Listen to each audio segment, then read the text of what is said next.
Servus, Glück auf und herzlich willkommen zu einer weiteren FC Bayern Spielanalyse. Leute, diesmal zum 7. Champions League Spieltag, dem 2:0 zu Hause gegen San Jose. Und bevor wir da reingehen, wie immer der Hinweis, hypen, liken, kommentieren, abonnieren, Glocke aktivieren, zumindest wenn es euch hier gefällt und ihr nichts verpassen wollt. Ja, Arbeitstitel, Arbeitssieg, würde ich sagen, oder? Manchmal muss man solche Dinge einfach so spielen oder so gewinnen, wie wir es getan haben. 'Ne Standardsituation mit 'ner Ecke, danach noch 'n Elfer verschossen. Ansonsten kaum 'ne Torchance herausgespielt. Ähm, Fortschritt, wir haben, wir sind nicht mehr im Rückstand. Also, wir sind nicht erst in Rückstand geraten, ja? Und die erste Halbzeit war wieder sehr schlecht. Das können wir gleich von vornherein sagen. Also, 'n bisschen einschränkend. Erste Viertelstunde fand ich uns gut. Ja, da war 'ne gute Intensität da. Wir haben versucht, schnell zu spielen. Wir haben viel Bewegung drin gehabt. Ähm Nach einer Viertelstunde, wo man so gesehen hat, ja, irgendwie kommt man ja nicht durch, ja, lassen wir's mal sein. So, so das Gefühl hatte man nach einer Viertelstunde, ja. Ach komm, drauf geschissen, wir nehmen Ballbesitz, wir werden schon irgendwann 'n Tor schießen in der zweiten Halbzeit. Das war so der Eindruck. Und das Spiel hat sich super dahingepimmelt. Ja, es war ein super langweiliges Spiel, ja. Es war nur quer und nach hinten. Es war absolut null Risiko. Kaum Ball mal in die Tiefe, kaum mal versucht, überhaupt über Außen mal zu hinterlaufen. Ja, 'n Guerreiro habe ich nicht einmal gesehen, dass er mal 'n Michael Olise hinterlaufen hat. Auf der anderen Seite Tom Bischoff genauso. Das war ganz, ganz selten der Fall. Tom Bischoff, glaube ich, einmal, ja, die ganze Zeit, wo er auf der linken Seite gespielt hat. Guerreiro habe ich nicht einmal gesehen, dass er Michael hinterlaufen hat. Ähm Auch die Laufwege, die sonst 'n Conny Leimer sehr viel macht, haben wir in der zweiten Halbzeit dann einmal gesehen, ähm, wo Olise den Ball dann durchsteckt, sein Standardball, ist auch nicht passiert, ja.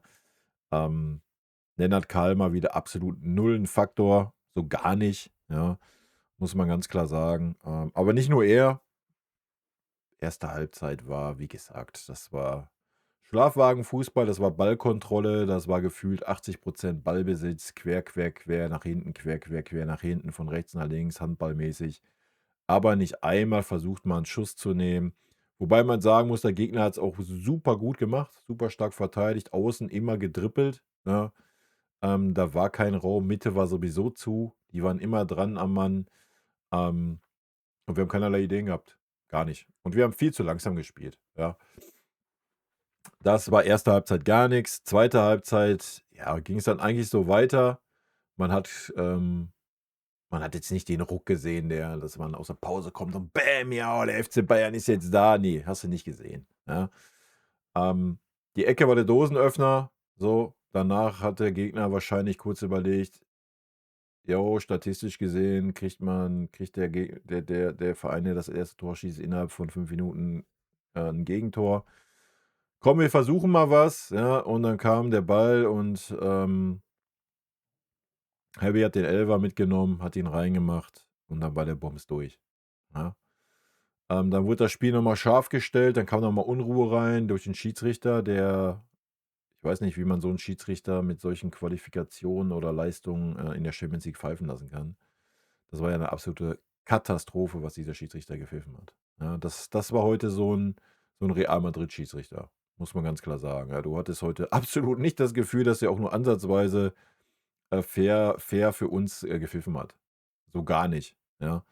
Also, ich weiß nicht, was, ja, durch das nicht gegebene Foul an Michael Olise, ähm, ist erst die Hektik reingekommen, ja. Weil ich kann das voll verstehen, dass Michael dann da so hingeht. Ist natürlich dumm so, ja, muss man nicht machen. Ich meine, er hat ihn kaum berührt, alles gut. Der gegnerische Spieler hat auch mehr rausgemacht, wie man's machen muss und so weiter. Ähm, und dann hat der Schiri auf einmal also, vorher hat er gar nichts gepfiffen und dann auf einmal hat er jeden Furz gepfiffen. So, du brauchtest 'n Spieler nur angucken, zack, Foul, gelb. Vorher, Knochen weggeknallt, alles, nix, keine gelben Karten, gar nix, außer auf unserer Seite natürlich. Und dann auf einmal so zack, ja, gelb, gelb, gelb, gelb, gelb, gelb, gelb, gelb, Foul, Foul, Foul, Foul, Foul. Elfmeterszene, ne, hier war Brust, ganz klar Brust, ganz klar Brust. Ja, also Katastrophe der Schiedsrichter. Der schwächste Mann aufm Feld natürlich der Schiedsrichter, Alter, ja. Also, selten so 'n schlechten, unsouveränen Schiedsrichter gesehen, der halt einfach auch keine Linie hat in seinen sch seiner Art und Weise zu pfeifen. Also, Katastrophe, Leute, ja. Ja, dann war das Spiel mal kurz 'n bisschen hektisch. Dann gab's natürlich noch die gelb-rote Karte für Min-Jae. Wild, ja, ich kann's nicht anders betiteln als wild, aber das war natürlich dann in der Phase, wo der Schiri jeden Furz gepfiffen hat, ja, was er vorher alles hat laufen lassen, hat er auf einmal von jetzt auf gleich. So, nicht so: „Ey, mal 'ne Ansage“ oder „Ja, reicht jetzt, ich pfeife jetzt 'n bisschen kleiniger“, aber so wie das manchmal so ist, ne? Die Schiedsrichter lassen erst mal laufen, dann gibt's irgendwie 'n hartes Foul oder so was. Und dann merkt der Schiedsrichter irgendwann: „Oh, das ist nicht der richtige Weg. Komm, ich fange mal an, ich gebe mal 'ne gelbe Karte und sage mal, kommt mal wieder 'n bisschen runter.“ Ne, gar nicht. Einfach von jetzt, zack, jetzt ja, jetzt, pupp, jetzt pfeife ich jede kleine Berührung, gebe direkt gelb. Also, Katastrophe, ja, Katastrophe, dieser Schiedsrichter. Ähm, ja, gelb-rote Karte, dann denkst du dir so: „Ja, gut, fahren wir noch 'n Konter, machen wir 3:0 und dann ist alles gut.“ Der Gegner hatte gar kein Interesse daran, sein Spiel auch nur ansatzweise zu ändern. Es hat keinen Unterschied gemacht, ob wir zu 10 gespielt haben oder nicht. Ja, der Zehner ist rausgegangen, der war eh nicht existent in unserem Spiel. Ähm, Das war absolut gar kein Verlust. Ganz im Gegenteil, wir hatten gefühlt 'n bisschen mehr Raum auf diesen Positionen, ja. Weil Lennart Kahl, ich weiß nicht, wo der überall rumgetunt ist, auf der Zehnerposition war er super selten. War mehr mit auf der halbrechten oder rechten Position. Ganz komisch irgendwie. Sei es drum. Ähm, ja, super enttäuschend. Also nochmal, der Gegner hat 2 Siege, ja, war 2 Punkte hinter den Top 24. Du liegst 2:0 hinten, der Gegner hat, gelb-rote Karte gegen 10 Mann. Ey, dann versuche ich doch zumindestens mal Feuer zu machen. Ja, dann kriegst du das 3:0, ja, alles gut, dann kannst du dich wieder hinten reinstellen, dann mauerst du dich wieder zu. Aber was war denn jetzt das Ziel von diesem Verein? Hä? Was war jetzt das Ziel? Damit sind die raus. Punkt. Ja, einfach ausgeschieden, ja. Äh, Zum Ausscheiden gemauert oder was? Hä? Ganz komisch, ganz, ganz komisch. Ich meine, dass wir anfällig waren heute, hat man gesehen in der ersten Halbzeit, ja. Da waren 3 Halbdinger bei, die Riesenchance natürlich, mit dem Kopfball, die Manu gut gehalten hat. Also, habe ich nicht verstanden, ja.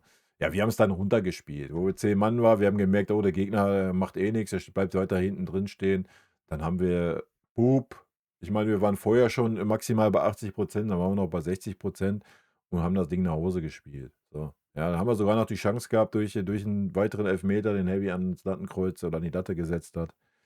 Dann hatten wir noch mal 'ne Riesenchance von Michael Olisse in der Schlussphase. Ja, war heute einfach auch so 'n Spiel, ne? Und ja, das Spiel hast du aber gewonnen, bist Zweiter. Wir werfen gleich auch mal 'n Blick auf die Tabelle. Ähm, Sieht sehr, sehr gut aus, aber da kommen wir jetzt gleich zu. Gut, das erst mal zum Spiel. Ja, super unaufgeregt. Also, wie gesagt, kurz die Hektik da drin, ansonsten war das 'n super, ja, ich will nicht sagen langweiliges Spiel, aber, überschaubar, ne? Chapeau erst mal an die Fankurve, ja, die ja anscheinend doch noch genug Karten im Oberrang bekommen haben. War ja auf jeden Fall Stimmung da. Hat mich gefreut. Es war angenehm. Gut, werfen wir 'n Blick in die Statistiken. Aktualisiere den Bums hier auch noch mal. So, wow, Ballbesitz und so gibt's heute nicht. Das ist natürlich grandios. Na gut. Schüsse insgesamt. Bischof ein, Karl ein, Kane ein.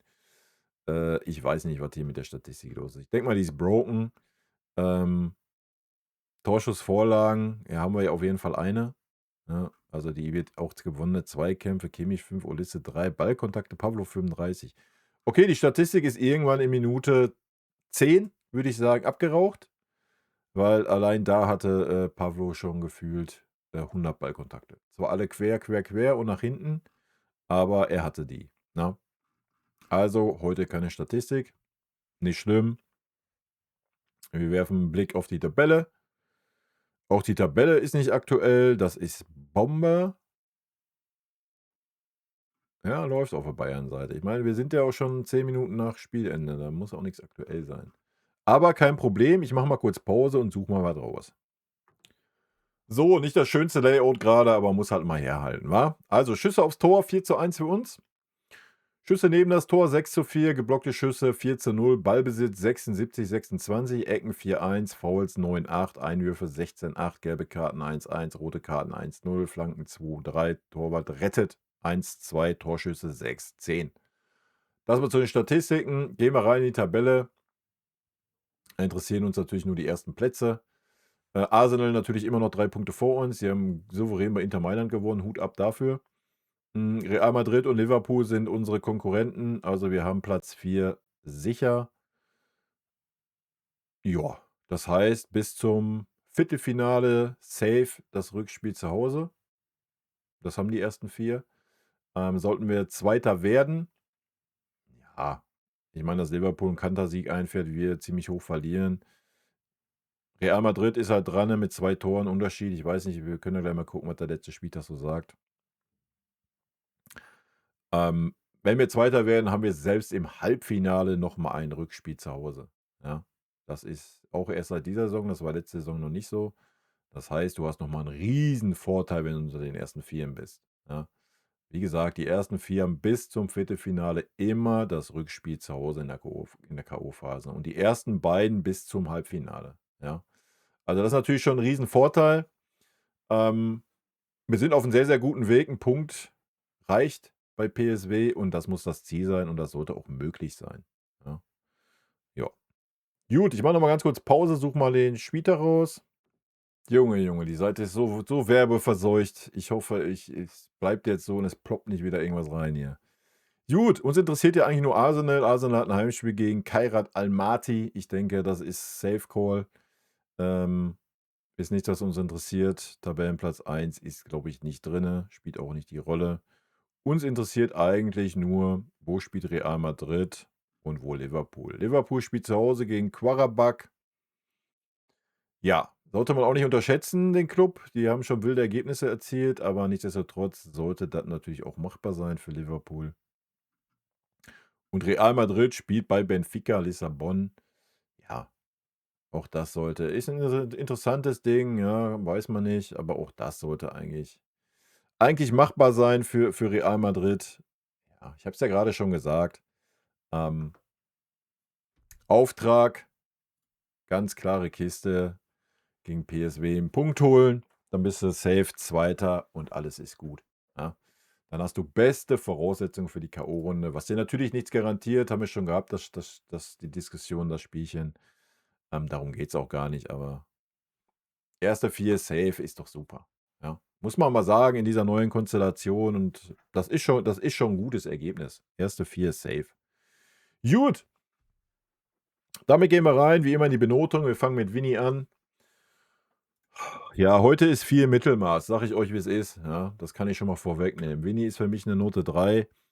Die Aufstellung war so weit, ja, kannst du machen, ja. Guerreiro rechts habe ich erwartet, habe ich ja genauso aufgestellt. Wie gesagt, Tom Bischoff auf der linken Seite, ist 'ne Katastrophe. War schon immer jedes Spiel, wo er gespielt hat, war's nicht gut, ja, auch heute nicht. Das hätte man mit Ito oder Davies wahrscheinlich besser lösen können. Hm, wobei Davies auch 'ne Farce war, aber kommen wir gleich zu. Gut, Manuel Neuer, ja, ein Schuss, den hat er gut gehalten, Kopfball jetzt auch nicht so gut platziert gewesen, trotzdem guten Reflex gehabt aus der kurzen Distanz, ja, den Ball erst mal so gehalten. Ansonsten hat er sich nix zu Schulden kommen lassen. Bisschen schwer zu benoten heute. Das war die einzigste Szene, die Manuel Neuer zu tun hatte. Von daher gibt's 'ne 2,5 von meiner Seite, weil er den sehr, sehr gut gehalten hat. Gut, ich mache mir mal eben noch 'ne Aufstellung auf. Vielleicht wird die mir ja wenigstens angezeigt hier. Wir schauen mal. Ja. Tipptopp. Gut. Ja, fangen wir an bei Bischof. Tom über links, Note 5. Das war gar nichts, ja. Über rechts sehe ich's bei 'ner 3,5, waren auch ein, 2 wilde defensive Zweikämpfe, aber am Ende des Tages war es viel, viel stabiler über die rechte Seite. Ähm Ja, von meiner Seite gibt es trotzdem nur die Note 4. Das war nicht gut. Ja, das war nach vorne hin und so, war es okay, alles gut. Hat sich dann auch ein bisschen reingefuchst, zweite Halbzeit. Aber erste Halbzeit als Link oder generell die Zeit, wo er Linksverteidiger gespielt hat, Alto Betty, das war eine absolute Farce, ey, kannst du keinem erzählen. Ja, das ist auch gar nicht böse gemeint. Ich sehe ihn absolut nicht auf 'ner Außenverteidigerposition. Man tut ihm da keinen Gefallen, wenn man ehrlich ist, aber gut. Not am Mann und dann sieht das so aus. Min-Jae. Ja, Min-Jae hat gleich mal 'ne These, ich weiß nicht, war's im Stream, wo wir das hatten, das Thema, nach vorne wegverteidigen, haben wir heute gesehen, war Min-Jae zweimal sehr schlecht. Ähm, Dadurch dann auch die gelbe Karte kassiert, die erste. Ja, das ist nicht Min-Jae seine Stärke. Min-Jae seine Stärke ist, wenn der Gegner auf ihn zukommt, nicht umgekehrt. Ähm, Da tut er sich schwer. Ansonsten, das Passspiel war heute gut, war kaum Fehlpass bei Min-Jae. Mir fällt gerade keiner ein, ich habe keinen gesehen. Ansonsten natürlich insgesamt da 'n bisschen unglücklich. Dann die zweite gelbe. Ja, wie gesagt, in dieser Phase, keine Ahnung. Das ist für mich ein Zweikampf, um den Ball da. Beide halten 'n bisschen, alles ist gut, ja. Klar, wenn du die Wiederholung anguckst, so, aber wie gesagt, ey, das ist ein normaler Zweikampf, Stürmer gegen Verteidiger. Also, weiß ich nicht, was man da eine gelbe Karte zeigt. Für mich eine Farce. Schiebe ich auch nicht Min-Jae in die Schuhe, das Ding. Wie gesagt, die erste gelbe Karte war nicht gut. Danach hat er noch mal einen Zweikampf gehabt, der nicht gut war. Ähm, aber im Großen und Ganzen hat er's sehr ordentlich gemacht und von daher von meiner Seite eine 3,5. 'N bisschen Abzug müssen wir geben für die rote, geht ja nicht anders, ne? Gut, Jonathan Tah, ja, wie immer sehr souverän, sehr, sehr stark nach vorne wegverteidigt. Hat heute körperlich 'n starken Gegenspieler gehabt, ne? Ähm, ja, der Fels in der Brandung da hinten, ne? Der Spieler, der unaufgeregt ist, der auch mit dem Ball nach vorne spielen kann, wenn's sein muss, der nicht nur quer liegt aufm Pavlo oder sonst was. Zweikampfmäßig da, ja, Note 2. Ich habe nichts Negatives zu sagen über Jonathan Tah. Rafa Guerreiro als Rechtsverteidiger, ja, wie gesagt, ich habe ihn auch dahingestellt in meinem Taktikfuchs. Wenn ich ihn finde, blende ich ihn euch auch noch ein. Ähm, Da ist er.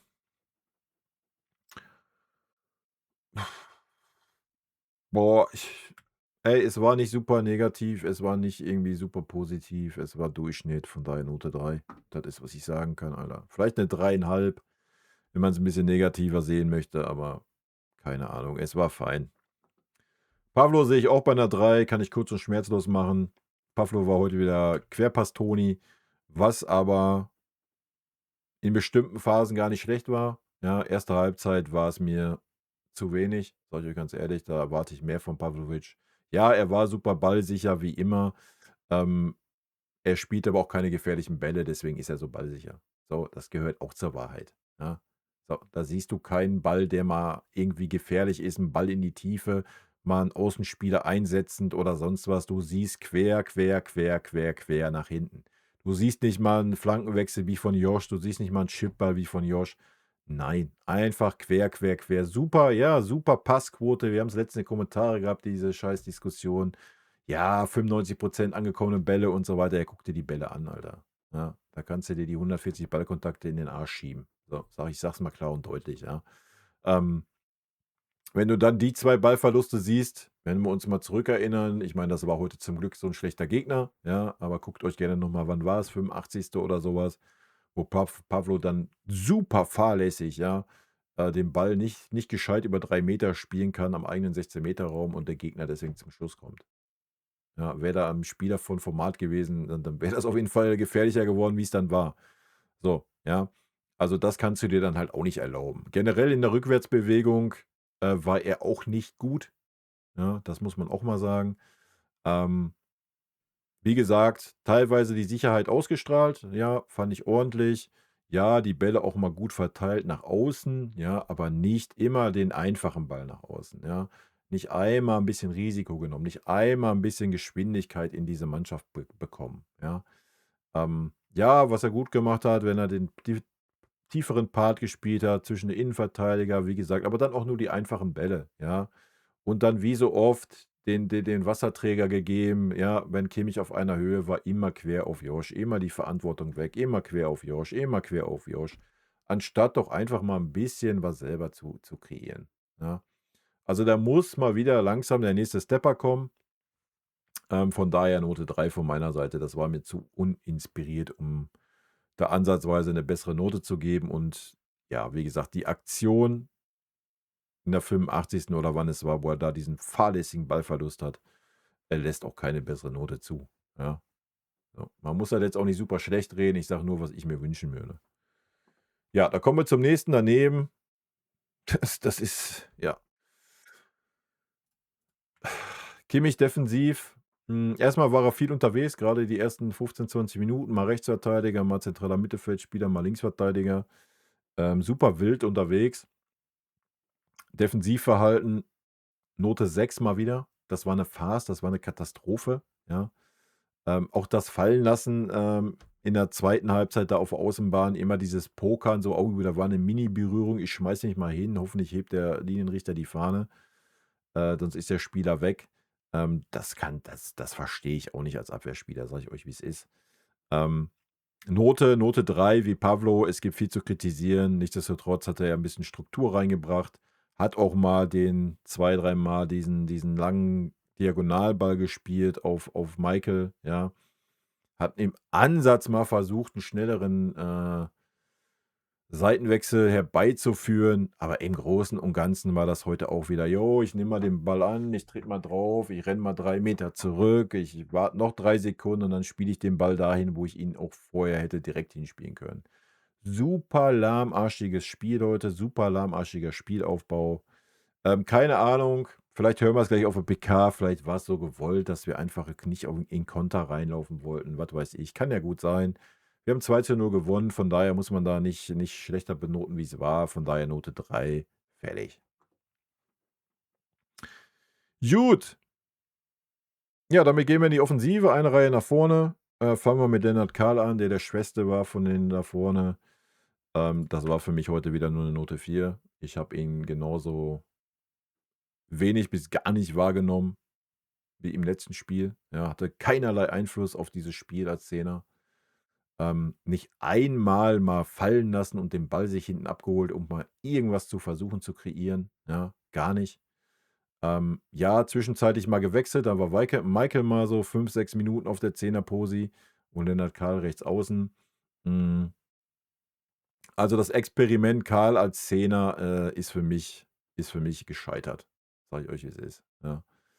Zumindest nicht gegen so 'n defensiv starken Gegner. Also, da waren keinerlei Ideen, da war keine Spritzigkeit, Annahmefehler heute, wenn da mal 'n langer Ball kam, ja, super viel Ungenauigkeit. Das betrifft aber das ganze Team, so nicht nur Lennart Kahl, aber Lennart Kahl war da vorne gar nicht wahrzunehmen. 2, 3 Aktionen, wo du ihn mal wahrgenommen hast und dann war es meistens noch die Aktion, dass der Ball weg war, ja. Auch das Nachsetzen war heute nicht so gegeben, wie es zum Beispiel bei Michael Olise oder Luis Diaz der Fall war, ja. Das war mir heute viel zu uninspiriert und ne, Note 4 von meiner Seite. Aber wie gesagt, nicht irgendwie zu Herzen nehmen, sonst was. Ist 'n junger Spieler, der grade halt einfach mal 'ne etwas schlechtere Phase hat. Das ist völlig normal und völlig okay. Gut, ja, damit geht's weiter. Luis Diaz.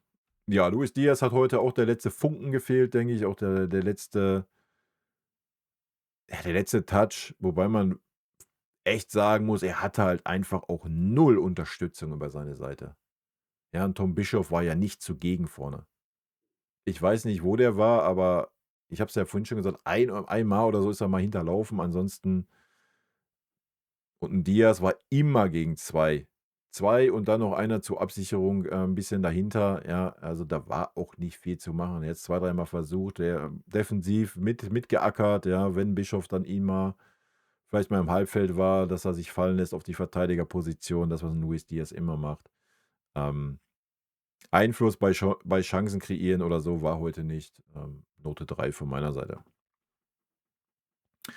Gut, ja, dann kommen wir zu den beiden, die das Spiel dann entschieden haben, Michael Olise und Harry Kane. Michael für mich Note 2. Auch er hat einen super schwierigen Stand gehabt, ja. Auch er wurde immer gedoppelt auf der Seite und immer noch einer dahinter zur Absicherung. Also, da war nicht einmal der Weg irgendwie frei, konnte sich trotzdem zwei dreimal durchsetzen, zwei dreimal den Ball nach innen bringen, mal besser, mal schlechter. Ähm, ja, hat was versucht, hat gemacht, getan, war super aktiv, hat super stark mit nach hinten gearbeitet, ja, das muss man auch mal sagen.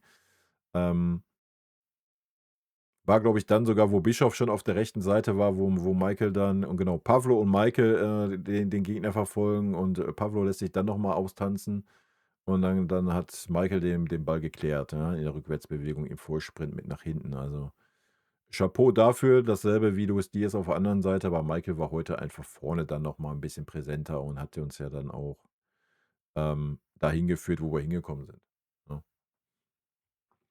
Gut, zu guter Letzt Harry Kane.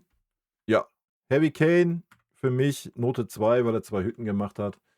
Er hätte auch 4 machen können. Einmal hat ihn Guerreiro den Ball weggeschnappt. Ich habe Harry Kane selten sauer erlebt.